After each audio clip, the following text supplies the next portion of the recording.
The following program has been rated GE by the Kenya Film Classification Board. It is therefore suitable for general family viewing.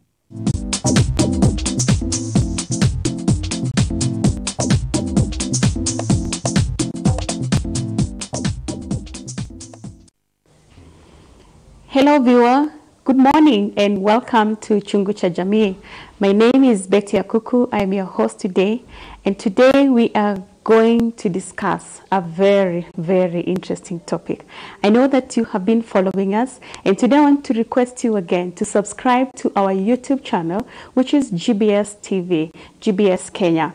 I'll have a guest in studio today, a gentleman who is going to take us through a very interesting conversation. And I want to welcome him to introduce himself. Welcome. Thank you very much, Betty.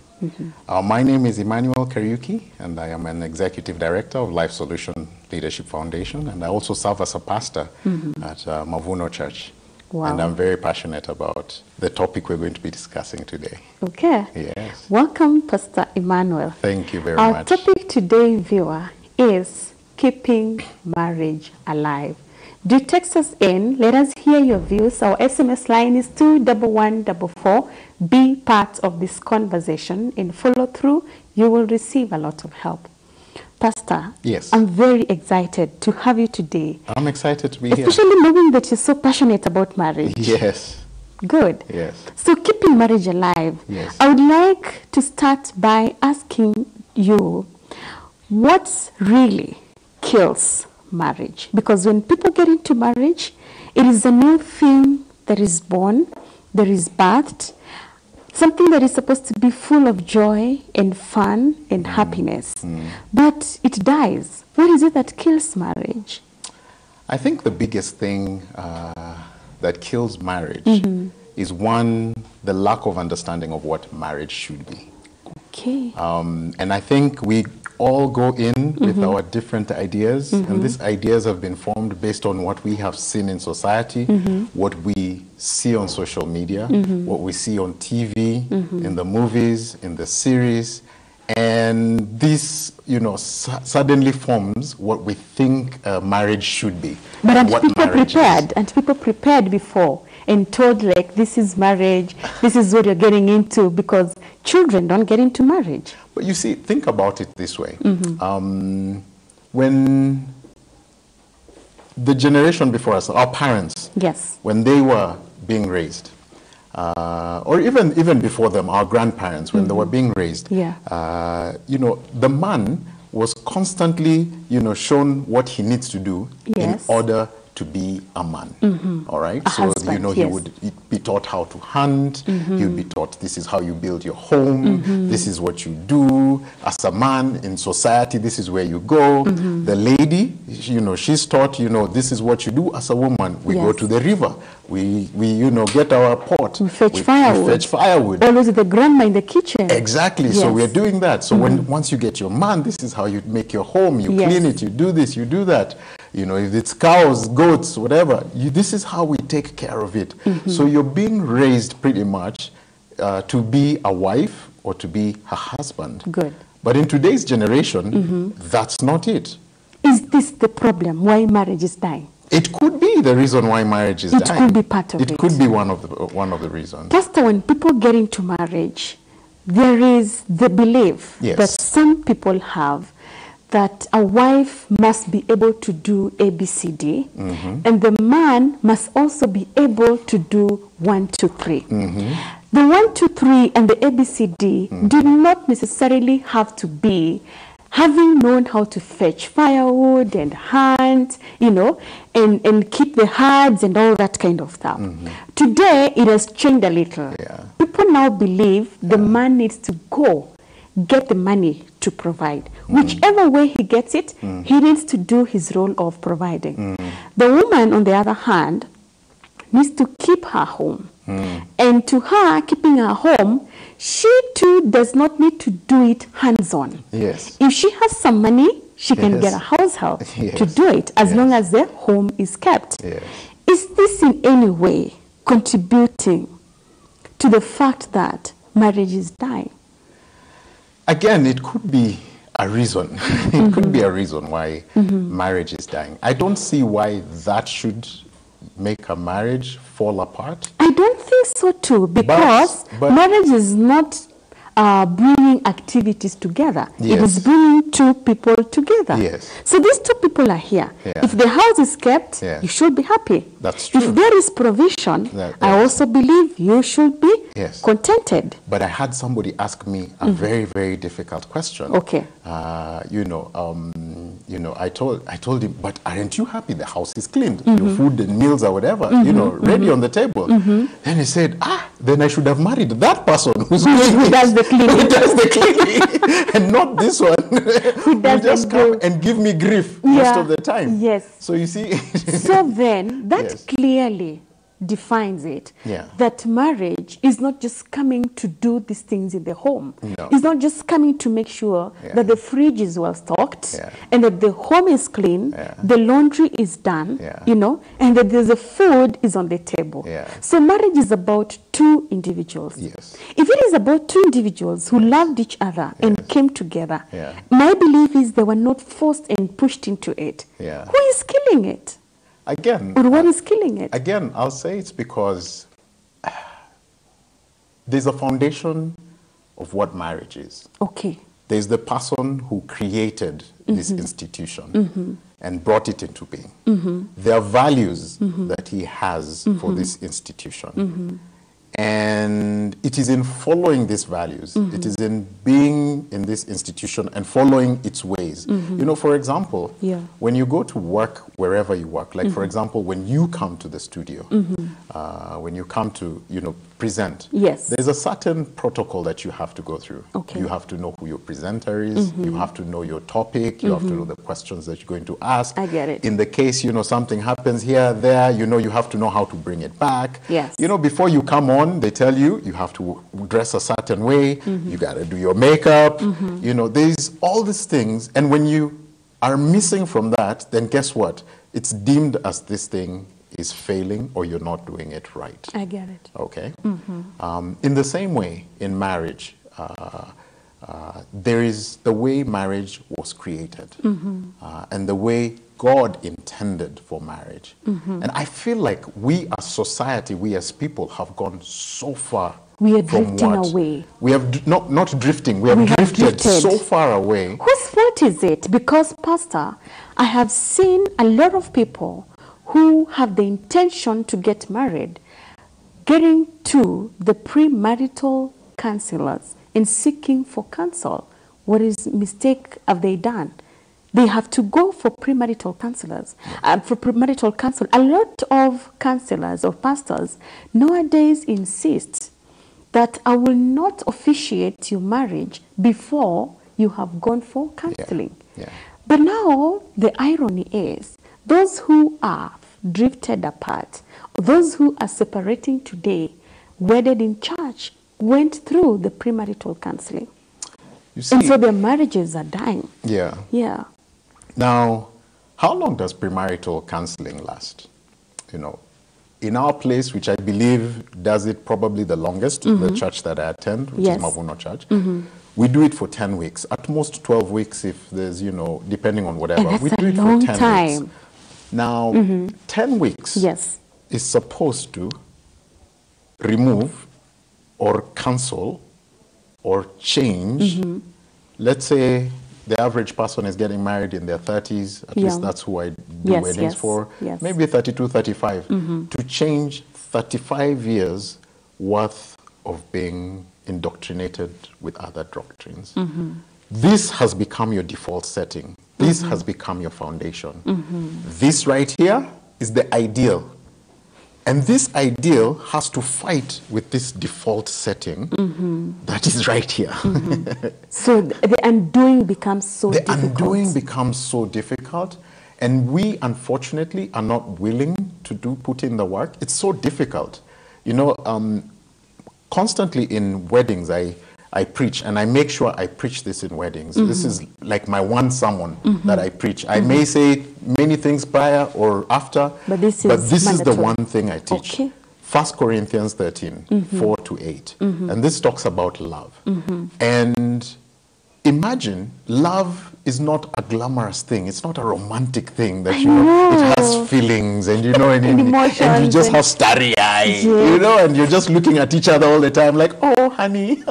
No, love says you have to constantly be patient. Who are you being patient with?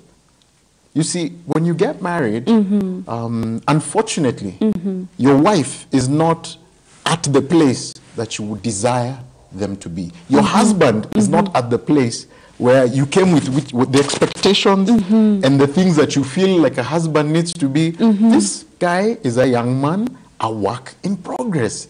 You have to be patient to allow him to grow into being that person. Are people told such kind of things? Because when you get married, you're getting married to a husband who is fully and wholly packaged. You're not expecting that there are dents you have to fill up, there's some panel beating you need to do, there's some paint. No one tells you that, by the way, put aside your expectations and begin to work. You know, one of the misunderstandings that I have come to learn is that the marriage involves just two people who are coming in together. It's an empty pot, like our Chungu cha Jamii, the family pot. And everybody wants to pick out something from an empty pot. No one is willing to put in. Are people told that they will have to put in something?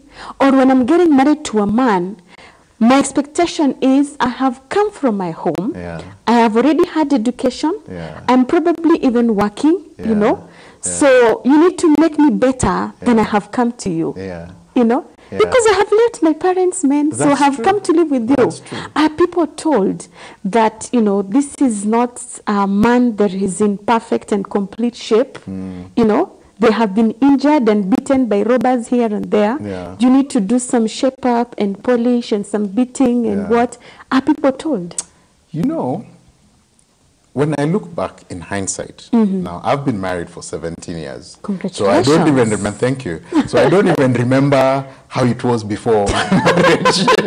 It's been so long.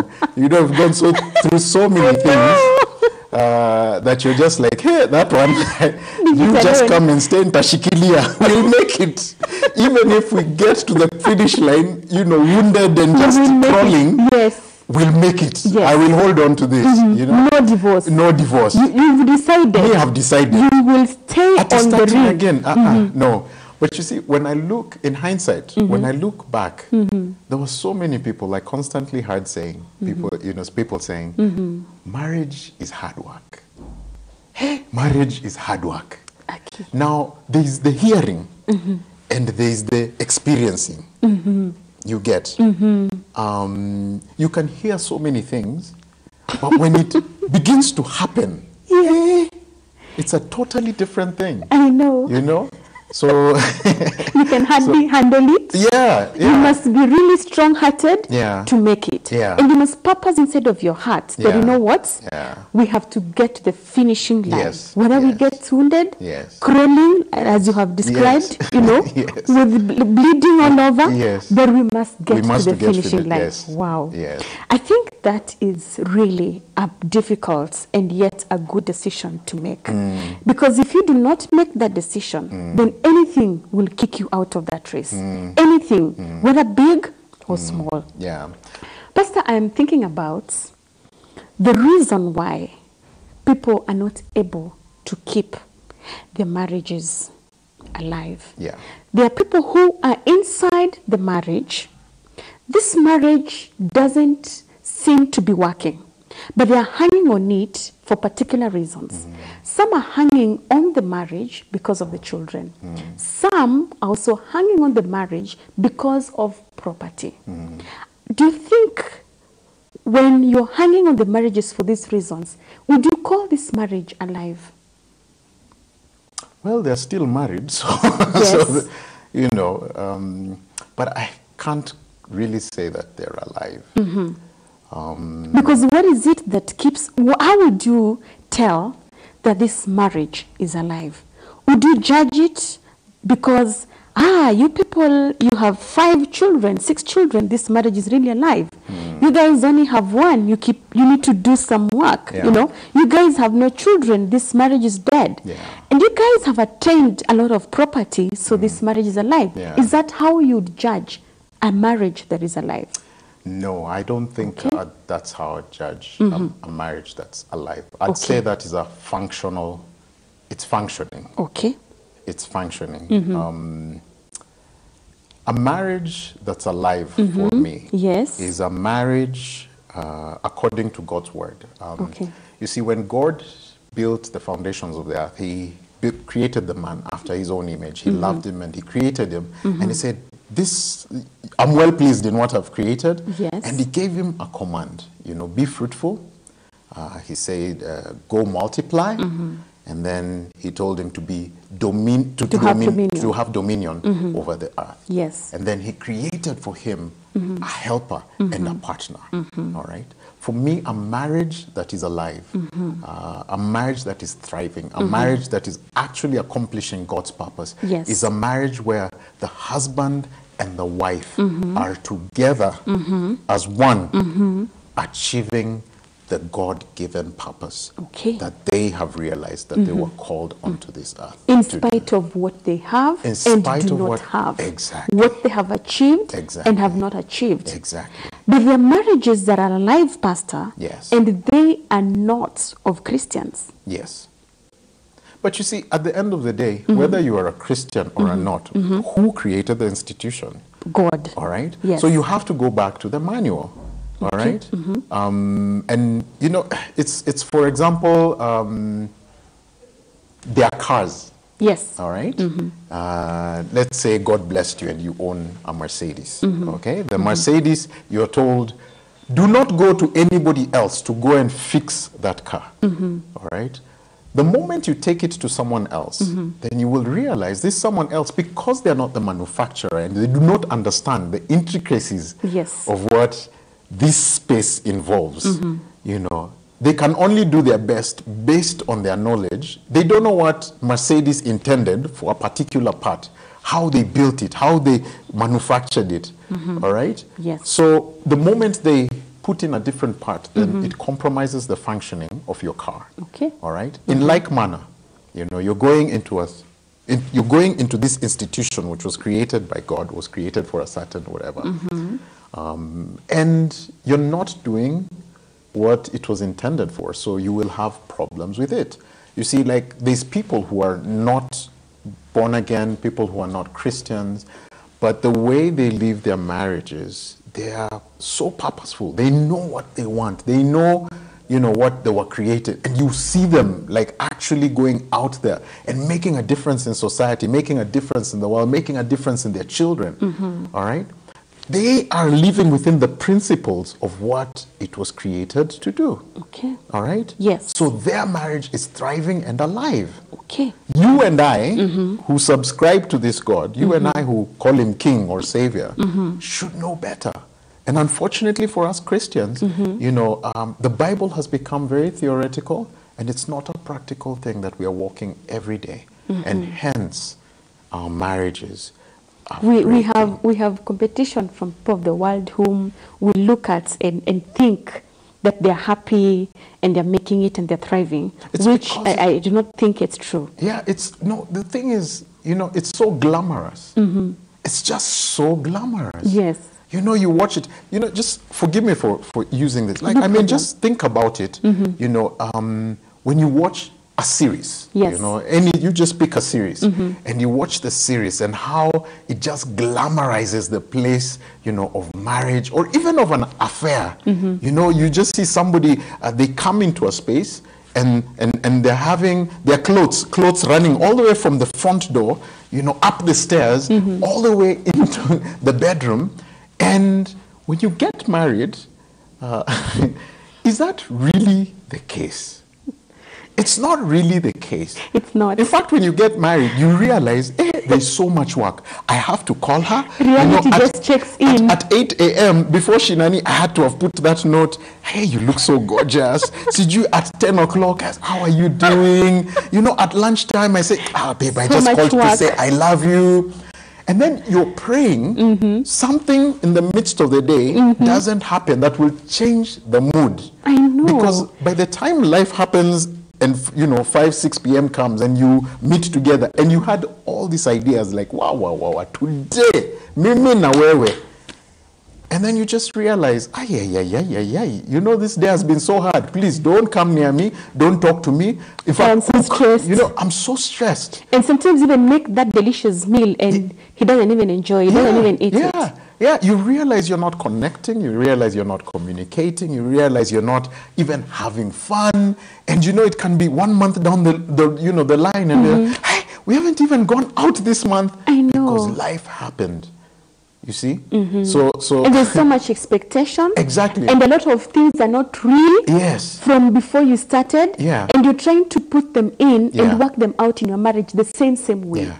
So here's the reality. And then here is what people say it's supposed to be. All right? And you're constantly feeling, because I'm in this reality and this is what it's supposed to be, yes, I'm not in the right place. I know. And you also hear from so many people. Yes. And so too much comparison. Everything else is being glamorized. You're seeing today, Prince so-and-so married, Meghan Markle. And you're just seeing a fantastic wedding. When you think of yours, first of all, the pilau was burnt. What happened? You're thinking, and then it looks like it's such, you never hear them fighting. You just see them every time they're presented. They look amazing. They're so perfect. Yes. But you guys, you're only perfect in the public. Exactly. When on Sunday, when you go to church, you're so perfect. That is when you are perfect. When you get back to your house, from the moment you just remove your shoes at the doorstep, you begin to fight. Yes. Where did you put my shoes? I left this, so many other things. So do you call that marriage alive? That marriage is alive. You're communicating. At least you're communicating. Yes. Pastor, what marriage would you say is not alive? Because I am so sure there is someone watching and they want to gauge and find out. They're so confused right now. Just because they are constantly fighting with their husband, fighting physically, fighting verbally, and emotionally, they're not able to agree. They are not sure in which space they are in. Would you say they're not sure that their marriage is alive, whether it is dead, and they also don't know what they should do to make their marriage alive? Somebody actually wants to quit. They're like, I think I am the one who made that mistake. Why? When I look at so-and-so and so-and-so, they seem to be so glamorous and happy compared to my situation, Where do you draw the line and say, my marriage is alive? Is it when it is free of conflict? Is it when everything else is so perfect? Or is it when we are able to communicate and talk in the midst of anything and everything? Which marriage, how would you describe a marriage that is alive? First of all, I want to tell you, viewer, who's going through that situation, you are normal. They should unpack. Let me look at you. You're watching this. You are normal. There's nothing wrong with you. Here's what I learned. Unfortunately, 11 years in, after thinking that I made a blunder marrying this woman, as amazing, as beautiful as she is, as ladylike, as accomplished as she is, I made a mistake. That moment comes. 11 years down the line, I did Ndoa at Mavuno Church, and the first lesson, the first week when we're learning, we learn about temperaments and personalities. All right? So it said there were 4 temperaments. Yes. There's this temperament called a choleric. There's this temperament called melancholy. There's a temperament called sanguine. And there's a temperament called a phlegmatic. All right? Then I learned my wife is a choleric. What? And then I learned I am a phlegmatic. Those 2 temperaments are like oil and water. Yes. It's like darkness and light. You get, it's so different, so many worlds apart. And I was just like, no wonder she thinks the way she thinks. Here I am living, a choleric desires to whatever needs. If you found out you did, you know, something that needs to be done, their urgency is that this should have been done 5 minutes ago. That's how urgent whatever it is.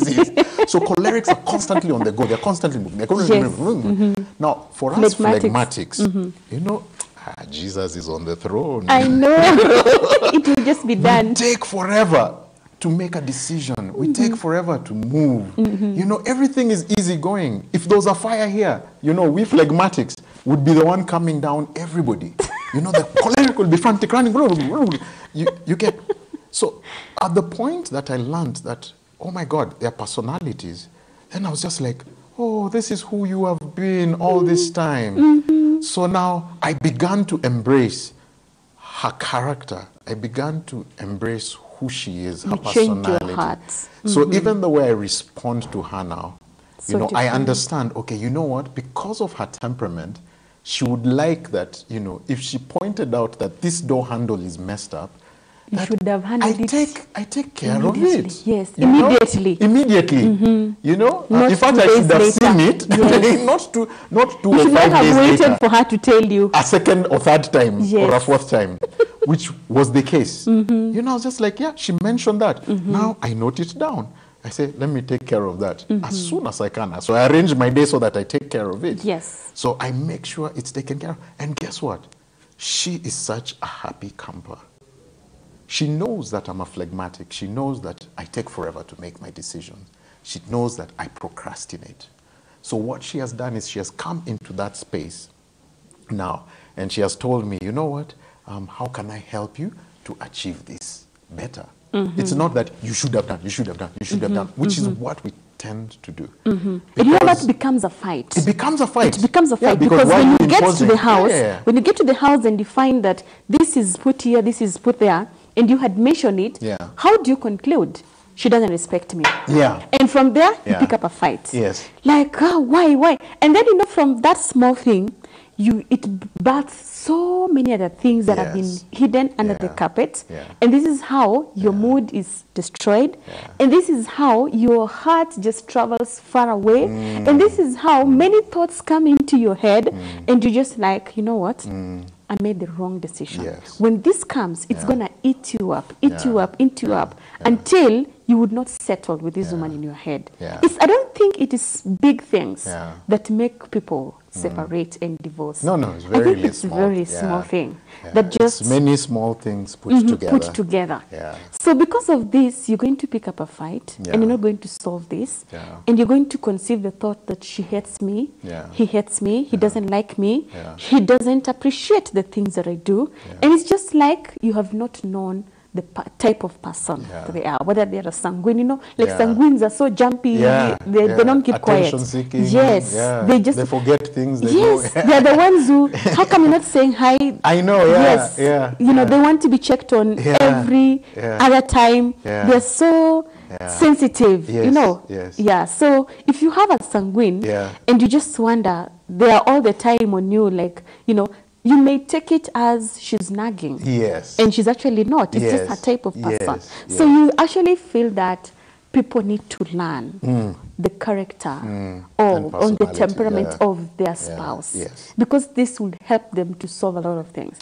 Do you think that the expectation of many people is that they marry the same person as they are? I think it's so boring. You know, I'll be honest with you. In all my years of doing marriage counseling, doing marriages, being in this particular family ministry thing, very few people have very similar character. You know, the thing that attracts us to the other person is the fact that they're doing the things that you don't do. For me, the things that attracted me to my wife is that she's a go-getter. I didn't know how it will affect me, but I knew. You didn't know the pressure. She will go and get. You didn't know the pressure that was waiting. I didn't know the pressure that was waiting. And for her, what attracted her to you? Is that I am calm. I know. I am cool. I am collected. You know, it feels like I know what's happening. And she didn't know that would slow her down. She didn't know. Yeah, that will slow her down. So, you know, she could actually, she actually had the option of, you're not the kind of man that I want, you know, you're too slow, you're not up and down up there like other men, you know, you need to be up and go and do this. She didn't know that pressure was coming. That. Yes. Okay. Yes. Pastor, there's also the other group of couples in marriage who are there to survive. Their marriage is neither hot nor dead, or rather cold, you know. They are just somewhere in the balance. And I don't think that this is how marriage ought to be. They have put so much focus on the children, once they got children, and then they realized and learned the type of people or the personalities of their spouses. And they realized they could not change them. So they decided, just do your thing, and let me just do my thing. We'll share the house. We'll do whatever couples do. But when it comes to emotional interests, communication, and just being friends, they're not in that kind of space. You know? And my judgment would be that this marriage is not alive. They speak only when they have to speak. And I think this is very sad, because when you walk out of your house and you go to work, you meet with many people and you talk to them, you don't ignore them. You want to show the flag that, I mean, everything is okay, I am well, you know. But this is not the truth. You are in this marriage just because you were Christian and you don't believe in divorce. And if it has crossed your mind, you're afraid of what people are going to say, knowing your position in the church or as a Christian. Yes. What about this marriage? How should they keep their marriage alive? Wow. Here's the thing. The situation you're in is a very unfortunate situation. But here is what I feel. And allow me to say this, and I'll qualify it, is you're actually making a choice to be in that situation. Oh, really? You are making a choice to be in that situation. Before marriage, you know, there's this dream that we're in, and these are the stages of marriage. You go through the dream stage, and in the dream stage, you're all starry-eyed, and you do so much to win the heart. You know, in Kenya we say mwingiza box. Yes, yes, you exactly. Do so much to ingiza them box, and you take them out. On the day you take them out, you know, you're well dressed. You know, you put your own fantastic, your best cologne. You don't say the wrong things. You actually say all the right things. Aki, babe, your hair looks so good. Oh, you did your eyebrows. Oh, they're so nice. You notice the nail polish. You know, you notice the dress. If it comes to visit you, your house is so in order. You know, and because you know he's coming, you want to put your best foot forward. You've made your fantastic meal, your best meal, the one that you know you're strong at cooking. You know, today's ladies, they might not make an ugali because, you know, we don't cook ugali that much.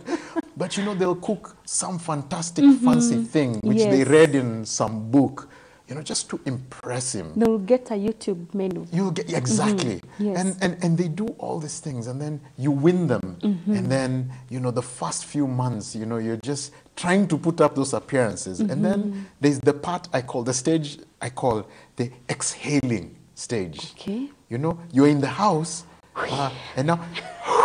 I know. You know, it's just the same thing, and I use this and I tell ladies, it's just the same thing. If you know you're going for an event, you will put on the Spanx, you will put on everything just to keep the shape and keep everything together. You will wear the high heels. Yes. And survive. You are dying in this stuff. Yes. You are literally surviving. Dying. You know, you're dying in this thing. But once it's over, the pictures have been taken, you've posed, you've done this. You can even carry your heels. You carry them. Yeah. I remember my wife would take her heels off by the time we're getting to the car, you know. I know. You can't wait for that moment. You can't wait for that moment. And I feel like that's the same thing we go through. And then we get into marriage, there's that exhaling moment. Yes. Where everything inachiliwa. You know, you just let go. Yes. And I have landed safely. Now you begins to come out. You begins to come out. Then you come to realize those meals were YouTube meals. Hey, the ones that I'm eating now. Wow.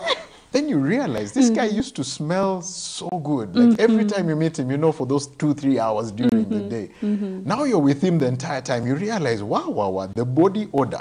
And this young man, he doesn't brush his teeth constantly. Kumbe he had chewed a gum when he was coming to whatever, you know, to see you. In that stage, I think a lot of things are not sustainable. There's so much mask that people put on in that stage. It's true. It's true. It's very true. So when now you begin to exhale, and now for the woman, you know, you don't need to put up appearances. And then in today's day and age where boundaries have gone down and, you know, people engage in physical intimacy way before marriage, they came with all the lingerie, all this, you know, it got the man into the space. I know. But then when you get married, now, you know, the stalking comes, because that's what's real. That's what, you need to keep your hair. I mean, let's take a break. Before we are taking a short water break, we are coming back to talk about keeping marriage alive. Is your marriage alive? Is it dead? What are you going to do if it is dead? How are you going to make it alive? Think about it as you watch this show. Back shortly.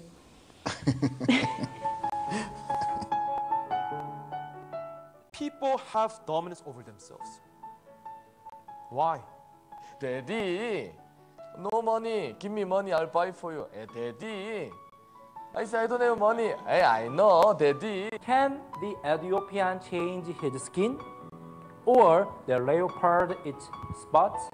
예수님이 우리의 모든 죄값을 다 지불하시기 때문에 예수님 다 이루었다라고 말씀하셨잖아요. So Jesus paid for all the wages of our sin. That's why he could say it is finished. Yesu alipa mshahara wa dhambi deni zetu lote, ndiposa akasema kwamba imekwisha. 하나님은 슈퍼컴퓨터와 같은 거예요. Everyone, God is like the supercomputer. Upendo wa Mungu ni kama hii supercomputer.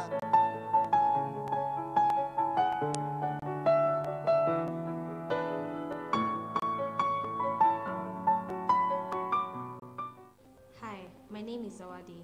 At Mahanaim, I studied to qualify for the IGCSE through the Cambridge International Educational Program. We Mahanaim International High School students enjoy extracurricular activities such as joining GBS TV Club, Taekwondo, cultural dance, orchestra, swimming, foreign languages, community service, and much more. I believe this unique experience I gained here will go a long way into strengthening the future me. The teachers and other ministers at Mahanaim spared no pain in running with us until the end of the mile, until we secured all of our goals. And that's how I passed my IGCSE exams. Mahanaim International High School cares about my future. Beyond our education, Mahanaim nurtures us to have bright and healthy mind so that we could become great future leaders.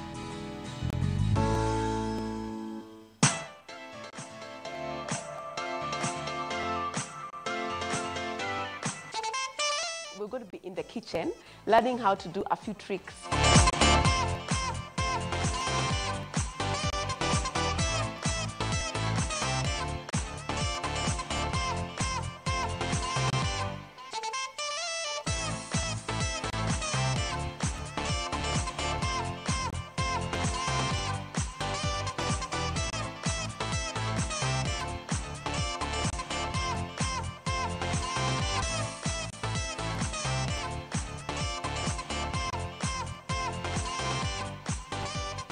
You're going to get the chance to cook this in your homes because it's very quick, it's very healthy, and it's very delicious.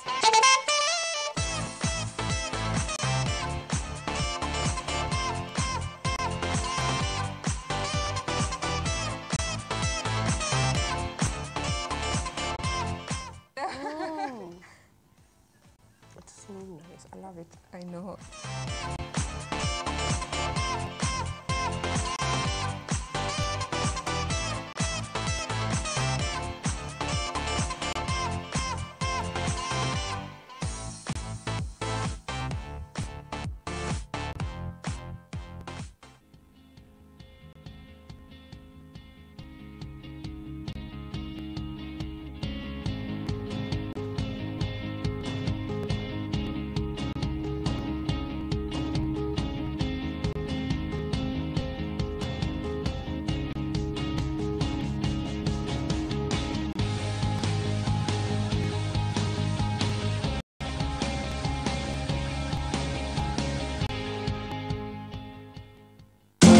And this is G Radio.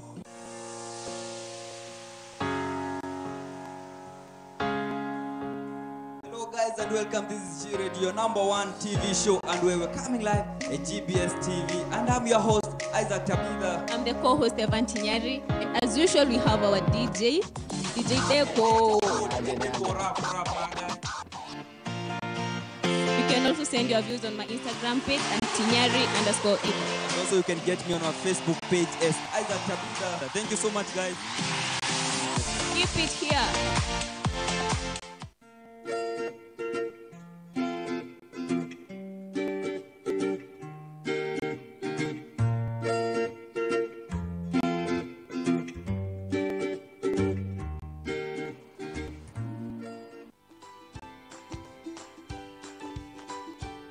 How many of you use your real names on Facebook? Wengine ni sweetie pretty. You must succeed in being an eagle and not a chicken. I'm seeing myself owning the biggest media house in Africa. Yes, I could employ you, in fact. Yes. All right, now it is going to another direction. But that's a question. When you are born and when you grow up, now you do the work. You become a person who likes the country. You understand, right? I mean, not getting a job at Kenya Power, right? And you know what? Who you are online is exactly who you are offline. And who you are offline is who you are online. 제가 여러 군데 가서 강연을 많이 해보는데 So I've been to many places to give lectures. 우나일레 와서 와 이러면 Whenever I say 우나일레 와서 눈썹으로 인사를 대답을 해요. they respond with their eyebrows.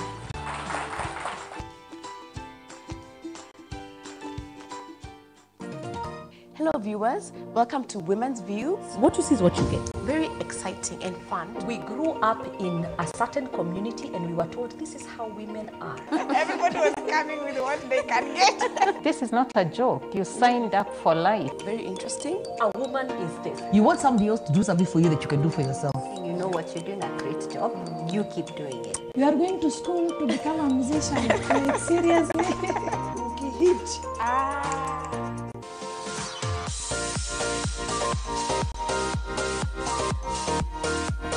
The show airs every weekday from 11 a.m. to noon and is repeated every evening from 7 to 8 p.m. I look forward to seeing you there. There is a card that makes paying for almost everything easy like ABCs. No need to make trips to ATMs to withdraw money or carry cash around. That's the Equity Bank Visa card, accepted everywhere you see the Visa sign. Use it to pay for food and drinks, fuel, shopping, pay for your Uber ride, shop online, travel and hotel bookings, and so much more. Pay conveniently and free of charge. Card security is guaranteed thanks to the chip and PIN technology that protects your card from fraud. Start paying with your Equity Bank Visa card now and enjoy the convenience of not carrying cash.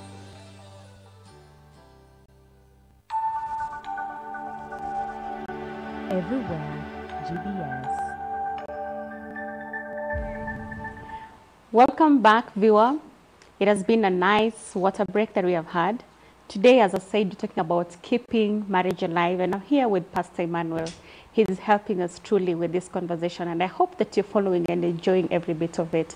And so we were talking about how precisely do we keep the marriage alive, because sincerely and honestly, Pastor, a lot of people are walking out of marriage today, and most of the marriages are dying, if not dead already. And people are hanging on it, you know, for reasons that were not the major intention of marriage. Some people are hanging on the marriage because of the property they have acquired together. Some people are hanging on the marriage because of the children they have had, you know, and they are not willing to separate the children. But they do not have the love. They do not have the emotions anymore. They live together as strangers in their homes. No one feels the other person. No one even says sorry. No one is thankful for anything. No one is thankful for their spouse. You know, for any little thing that the other person does, you don't recognize, you do not talk. You live like strangers in the home. To me, I consider this a dead marriage. Pastor, what is your advice on how to keep this marriage alive again? Because it is a small baby. If it is not fed, it has to die. And even if we feed it for 5 years and we stop, this baby is going to get more diseases and die eventually. How are we supposed to keep this baby growing and growing and growing and growing, you know, until the end? I think the first thing that we're supposed to do is start by getting to the place of reconciliation. Okay. All right? Getting on the same page. Understanding why you were in this in the first place. Okay. The reason that you're together is because, one, God created you for companionship, He created you for relationship, and He created you for interdependence with each other. And this is why you desired to have somebody in your life. All right? Man was created for God and woman was created for man. Okay. All right? So you will always desire each other. All right? Now, when you're in this space, it's important to get into the right space. Now, first, if you're in a situation like what you have just explained, reconciliation, it begins with reconciliation. Okay. First of all, you have to own up to what your part has been. What has been my part in what has been my contributing to the state in which we are in today? Exactly. You know, I did this, didn't communicate with you. Yes. I was not kind to you. I was not, you know, playing my part, you know, in terms of provision or in terms of, you know, doing this. Or so each partner should commit themselves to start instead of the woman waiting for the man to start. Because, I believe so. Yes, I believe each so. person should commit themselves to start up that conversation. Because sometimes if you wait for the other person to do it, I always believe in setting the example or setting the stage for something to happen. I'll give you a good example. In about year 7, you know, we went through a rough patch, my wife and I. Yes. And it took a while. And, you know, when you go through a rough patch, you hurt each other. Yes. You know, you do this to each other. Sometimes you'll say things to each other that, you know, you had no business saying. And these things cut somebody deep. Yes. Cut somebody deep. And we all form these emotional things wounds. And we build walls and barriers. Yes. And such that there was even no physical intimacy. Exactly. Yes. Yeah, exactly. There's no physical, there's no spiritual, and there's no emotional intimacy. You know, you've just built all the walls, and basically you're two people existing and making the homework, you know, in your individual spaces, not as one. So the reconciliation is very important. Okay. And for me, what I did is one day I just realized, you know what, if I keep going like this, you know, soon I might be a statistic like everybody else, you know, end up divorced. For me, it wasn't an option. So I had to do what it is. So this older gentleman told me, and he walked up to me and he told me, you know, as the man, you are the one who leads the home. You're the spiritual head. And he said something that really humbled me, cut me deep, and just gave me a big slap on my cheek.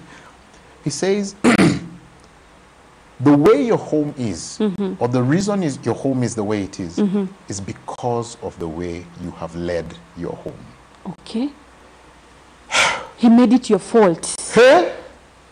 I was like, what? Really? But she. Mm-hmm. He says, no. Your country, you keep saying your country is the way it is because the leader is leading it the way he's leading it. I know. You know, your organization, it is the way it is because the leader. Yes. This institution that God created, he created you to lead and to run this institution. So it is the way it is because of the way you have led and the way you have done. Yes. Pastor, just at that point, if it is a woman listening to us today and the husband is not watching, and this is the exact situation, and this man does not have access to this, the advice you're giving today that helped you some time back, you know, should this woman just stay and wait? Should they take up a role and do the necessary? I don't think wait. I do not believe in waiting at all. Okay. Listen, I remember, and I've said this before in another setting, that I remember this this lady was, I was asking her, so how do you get your husband to do things? Now, the husband is an older guy, and he was very rough. He's one of those old school people who doesn't believe the woman has a good idea. So she had so many ideas which were shot down. So she just wised up. And in wising up, she submitted. She says, okay, your ideas is what we'll go with. But she found a very smart way of doing it. So one day she sees in the newspaper this idea that she's been thinking for so long. So she just took the newspaper to the husband. You know, babe, what is this? I've been trying to read it and to understand. I don't understand it. So the husband reads, looks through it, and then he was like, hey, yeah, this is this, and starts explaining to her, breaking it down. She knows what it is about. And then she's, oh, okay. So it's something that's beneficial. I didn't know, okay. I've just been seeing it. I just thought I would ask what it is. So the husband went like, in fact, it's a good idea. I will take it up. Wow. Do you understand? Because now it looked like it was his idea. Sometimes women don't understand the power that they have. If you just submit, if you align with his way, there's a way that lines up his heart. Okay. And it just, it kind of melts his heart and he begins drawing back to you. Okay. But if you put up a fight, guess what? Because he's a man, because he has this ego, he will dig deep and he will stand and show you. Mimi ni mwanaume. Okay. Pastor, I can't believe that we are out of time. Oh, wow. Time honestly. Yeah. But I am really encouraged that somebody who was watching and listening to us has been able to get something. Yeah. And I like the way we are able to build walls, and separate from each other. But there is a solution that we must start from the point of reconciliation. I really like that bit. I am so thankful that you came. And I want us to give you a chance to give a parting shot to a viewer. Please speak to someone whose marriage is dead and needs to keep it alive. Someone who is hanging somewhere and they're not sure to keep up their marriage alive. I think here's what I'll tell you, viewers. You choose what kind of a marriage you are going to have. And you decide the kind of marriage that you are going to have. If the marriage is thriving, it's because you made a choice to intentionally do the right things according to the foundations of marriage, which I believe is God's word, to be in a thriving relationship. But if you are in a relationship that is struggling, it's because, again, the foundations may not be right, and you need to go back to the right foundation. I believe you can have a successful marriage, but you have to be willing to do the work, and you have to be intentional about following the steps. The steps are not easy. It's easier said right now, but doing it is such a difficult thing. But the reward is so worth it. Wow, wow. Thank you so much, Pastor, for coming. You're welcome. It Thank you for having me. It's really having been me. good to host you. Yes. And also to learn many things from you. Yes. I hope that you come again next time. I will. Good. Invite me. You're welcome. Thank you, viewer. It has been good to have you watch us. Thank you also for the text messages that you have sent and also for your views on YouTube channel. I encourage you to watch even the YouTube channel after this. You can still find this live on your YouTube channel. You can watch. You could also watch it on TV. We are very, very thankful that you are here, keeping us company and sharing your views together with us. This has been such a lovely time because of your presence. Thank you so much. Have a lovely, lovely day. My name is Betty Akuku. I have been your host.